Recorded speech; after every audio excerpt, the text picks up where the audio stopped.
السلام علیکم دوستانو، څنګه یې؟ امید کوم چې روغ جوړ وئ. نن ویډیو کې به موږ وایو پارت آف سپیچ. پارت آف سپیچ چې دی د خبرو اترو یا د جملو لپاره ډیر ضرور دی. انګلیسی یا انګلش هر جمله هر سنټنس که تاسو وګورئ په هغه کې پارت آف سپیچ لازمي وي. پارت آف سپیچ که ټول نه نو باید لږ موږ زده کو ځان پې پوه کړو تر څو موږ ته جملې اسانه شي، په پوهېدلو باندې ښه ورسېږو. پارت آف سپیچ چې دی څو کوئی 9 قسمه دي، بعض ځایونو کې 8 قسمه دي. نو زه به تاسو ته مهم وایم ځکه چې مهم دي. ټول نه وړاندې چې کوم دی ناون دی. ناون چې ته وایي د نوم نه معلومیږي چې دا ناون وي اسم ته. ناون وي اسم ته. نو یعنی ناون is the person, place and thing. یا ناون is the name of person, place, thing. یعنی ناون چې کوم دی نوم دی د څه شي، د شخص نوم، د ځای نوم او د یو څیز یا د یو شي نوم دی. لکه څنګه ما لیکلي دا دی پرسن. پرسن کې نوم کم نومونه راځي؟ شخص. پرسن یعنی شخص. علی، احمد، طاهر، موسی. دا څه شو؟ دا اشخاص شول. نو دا څه شو؟ پرسن کې دا راځي. یا پلیس. پلیس یعنی ځای، ایریا. هغه کې کم ځای راځي؟ کابل، پارک، هوټل، بانک، ہوم. دا ټول کو ګوري دا ځای نه دي. کابل یو ځای دی، یو ښار دی. پارک یو تفریحي ځای دی. هوټل ځای دی خوراک دپاره. بانک هم ځای دی او ہوم کور هم یو ځای دی. تھنګ اشیاو کې چې راځي، څیزونو کې چې راځي. پن دی، قلم. ډور دروازه. کار موټر. ټری ونه. نو دا څه شو؟ دا ناون شو یا اسمونه شول. هر څه چې خپل خواوشا ارد گرد وګوري، هر چیز چې درته ښکاري دا په خپل ځان کې یو ناون دی چې تا سره خواوشا کې پروت دي، ټول اسمونه دي. اگزامپلز مثالونه: علی is in the park. علی ګوره دا هم یو نوم شو، علی په پارک کې دی. نو علی یو نوم شو، څه شو؟ ناون شو، خو د پرسن ناون شو. is in the park اخر کې ګوري پارک. پارک هم یو ځای شو. دویمه جمله مثال: open the door. دروازه خلاصه که. open the door دروازه خلاصه که. نو دا ډور چې شو؟ دا هم یو چیز شو. نو همدغه شان تاسو که وګورئ هر یو چیز یو نوم دی یا ناون دی، اسم دی. نو په اسم باندې پوه شئ، په ناون باندې چې خواوشا کې لنډ مثال ده. لنډه خبره دا ده چې خواوشا کې تاسو هر چیز ښکاري دا ناون دی. دا ډیر ایزی دی، ناون ورته ویل کیږي. لومړی ناون، دویم پرناون دی. پرناون څه ته ویل کیږي؟ ضمیر ته یا ضمایر. ضمیر یا پرناون چې دی کوم وخت استعمالیږي؟ دا هغه وخت موږ استعمالوو چې د نوم د تکرار مخنیوی وکړي. مطلب څه شي؟ چې یعنې بار بار د نوم د تکرار مخنیوی وکړي، چې بار بار موږ نوم وانخلو، دم ساتې موږ د یو څیز یا د یو شخص نوم وانلو. لکه مثال هی دی. هی د څه دپاره استعمالیږي؟ هغه د الک دپاره. اوس که زه ووایم علی is a good boy. علی is a good boy. علی یو ښه هلک دی. علی is my friend. علی زما فرند دی، ملګری مې دی. علی is our neighbor. علی is our neighbor. دا څه شو؟ علی زموږ همسایه دی. نو څه شو؟ ما 3 ځل نوم د علی واخیستلو. نو دا څه شو؟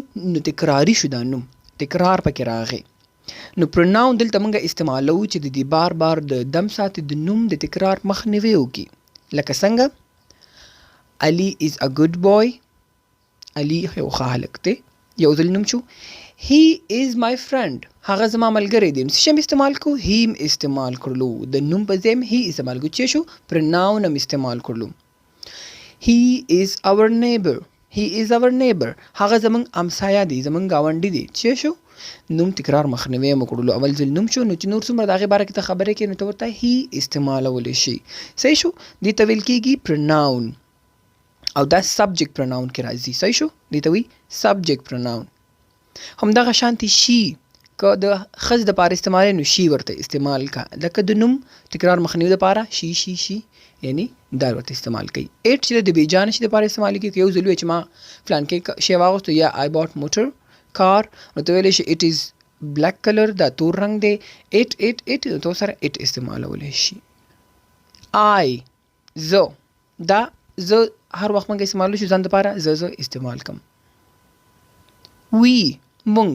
زه خو داسې نشم ویلی چې زه او فلانکې کس تللي بازار ته، زه او فلانکې کس دا کار وکړو، ما او فلانکې کس دا کار وکړلو.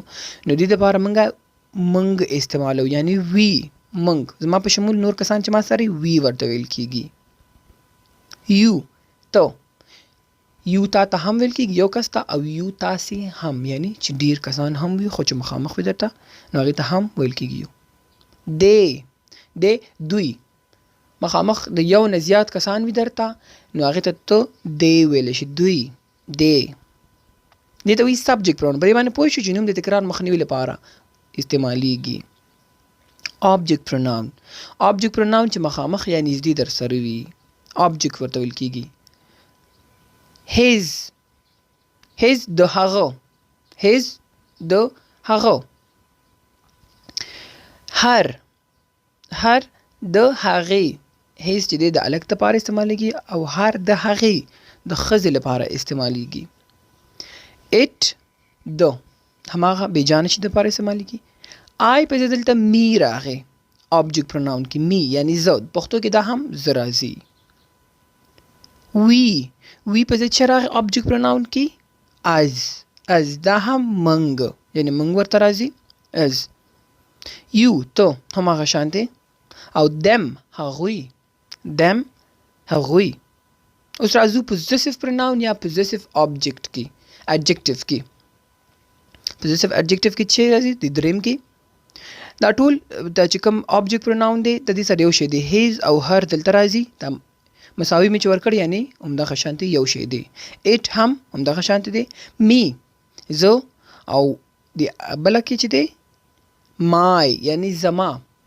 پوزیسیو پروناون یا پوزیسیو اډجکټیو هغه وخت استعمالیږي چې ته ملکیت د یو شي ظاهرې. ملکیت څنګه؟ لکه زه مای دا زما جمله کې راځي this is my pen، this is my pen دا زما قلم دی. دوی څه شو د موږ ته ملکیت راوښودو. مای یعنی پوزیسیو پروناون یا پوزیسیو اډجکټیو چې دی موږ د وخت استعمالو چې کله یو ته ملکیت ظاهرې. my pen. اوس که وګورې our، this is our house، this is our house دا زمونږ کور دی. دلته زمونږ راغی او د نورو کې چې دی منګ دی نو څه شو دې ته ملکیت ښیي. this is our house دا زمونږ کور دی. this is your car، this is your car دا ستا موټر دی. this is your car دا ستا موټر دی. your یعنی ستا او ستاسې هم راځي ورته. دا بل چې دی their د هغوی. this is their car دا د هغوی موټر دی. this is their car دا د هغوی موټر دی. چې شو ملکیت یې وښودو. نو دا شو درې قسمه پروناون د ضمیر دپاره استعمالیږي دی چې د نوم د تکرار مخنیوی وشي. د کې به موږ سره قسمونه دي د پروناون کې، سبجکټ پروناون، آبجکټ پروناون او پوزیسیو آبجکټس یا adjectives، possessive adjectives یا possessive pronoun هم ورته ویل کېږي. نو دا څه شو؟ pronoun شو.